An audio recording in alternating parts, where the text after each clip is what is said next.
YouTube, this is Miles here, Paradise in a Pot. I'm a houseplant enthusiast who's been taking care of plants for over 36 years. So I know a little bit about houseplants, not everything, but I'm here to try to help you grow better plants. So if you like that kind of content, go ahead and subscribe to my channel. And if you find at the end of this video you've liked what you've seen, give me a thumbs up. And best yet, go ahead and give me a comment down below about this video today. So in today's video, we're going to go ahead and take a little bit of a houseplant tour. I'm going to show you some plants that I have that are thriving and that aren't thriving so much. So I'm going to kind of give you the high points and the low points of some of the plants that I've got going on and what it is I'm trying to do to get them to become better plants, or if I'm going to find them a new home. So let's go ahead and take a look around at some of the plants I have here. I'm going to give you a little bit of a plant tour today, just like I said, highlighting. And let's get going.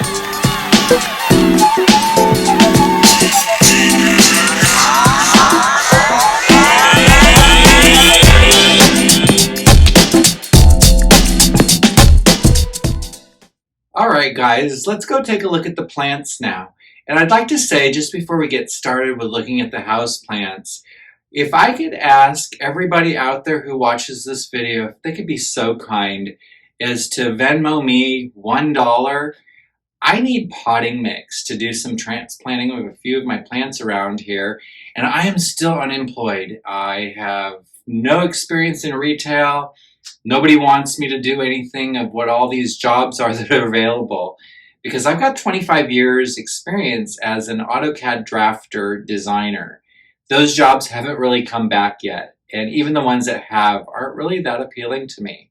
So if I could ask everybody to give me a tip of $1 today, go ahead and send it to my Venmo. I'd sure appreciate it. I'd get some potting mix so we can do tomorrow's plant of the week.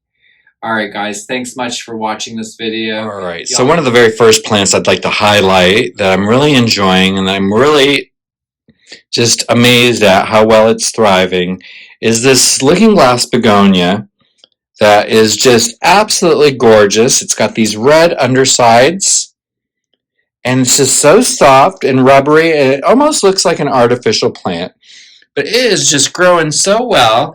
And as you can see, there's little baby ones coming up down below there. So this is my looking glass begonia. And this is a plant that I've had since about 2014. And this is actually not the mother plant. The mother plant has actually left us and gone off to plant heaven. But this is a cutting that has very vigorously survived. The next plant I'd like to talk about is this gold dust Croton. This is a plant that I purchased, I would say, in the summer of 2020. And I just wish I had never bought this plant. This plant, even though it's had some growth, for me, it grows and then it dies, and then it grows and then it dies. And right now, it's just looking so straggly, so just sad looking, and there's no real new growth coming out of it, that I'm just not sure I want to keep this plant anymore. It could be a very beautiful plant if it would just stop dropping leaves like it is the fall and start keeping them.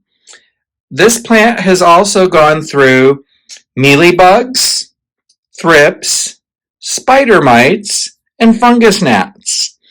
At this point in the game now, we're using systemic poison to try to keep everything under control.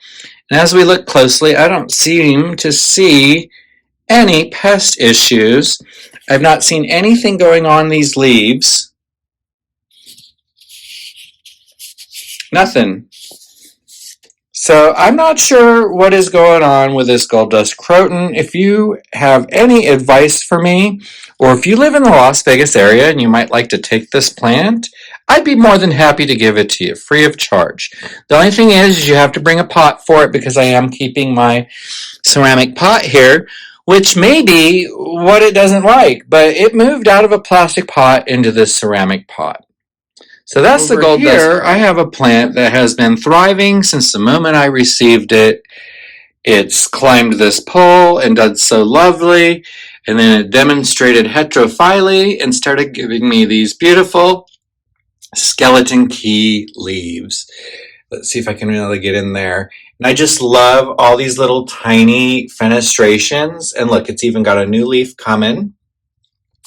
But it is just so gorgeous. All these little tiny holes in this lovely skeleton key shape of it. This plant has just really captured my heart, and I'd have to say it's probably one of my favorite epipremnons right now. I mean, I love a Cebu Blue, but this skeleton key has been so much joy. I cannot wait to propagate it and possibly make a full bush of it. But then again, it's kind of a neat stand-up plant like that. So I don't know. Tell me guys in the comments below, what do you think I should do with this plant? Now we're over here in my living room, and I'm looking at my little array of plants here. And one of the plants that I have to say I'm really kind of thrilled about lately is this Alocasia poly. And as you can see, it's getting ready to throw me off another new leaf. But it's just doing so well. And even the leaves I have, even though it has this little bit of damage, I never see pests. So I don't know what caused this problem. If it was a pest, I must have killed it before I saw it. But it's never really spread this little bit of damage on that one leaf. And the other leaves are all looking fantastic. Even this older leaf, even though it's got a little bit of damage on it, it doesn't really seem to suffer. And again, it's February. Look at this. I cannot wait to see how big that is. And in the spring, I'm going to dig around in here and see if I can't find, it looks a little dry, if I can't find some little corns to get that thing propagated. So that's my Polyalocatia. It's just a plant that's really thriving for me that I really adore. I just love that leaf texture, that leaf color. It's just so beautiful. All right. The next plant I have here on the list that's actually kind of thriving but could do a lot better if I gave it a little more attention. And that's this solid green spider plant that I have right here. This one doesn't have any of the variegation. It's actually a spider plant that we had found growing outside in Boise, Idaho. And when I say outside, I mean it was in somebody's, not somebody's, it was in a business's, like, it was a Chinese restaurant. It was out front growing like in the dirt in front of the business. I guess it was meant to be like a little yard or something. But they filled it with a lot of plants, and this happened to be one of them. And as the winter came on, I thought, these little babies aren't going to make it through the winter. This is kind of cold. So I exactly grabbed one of those little babies back in 2014 and now have so much of this plant. But as you can see, it could really use an uppotting. It seems to be falling out of that pot. It's been in there since 2014, so I think it's time for an uppotting. So let's go ahead and we're going to make this tomorrow's plant of the week, because I've gotten no suggestions yet as to what you guys might want me to do. And we're going to go ahead and see if we can't repot that. And that's my spider plant.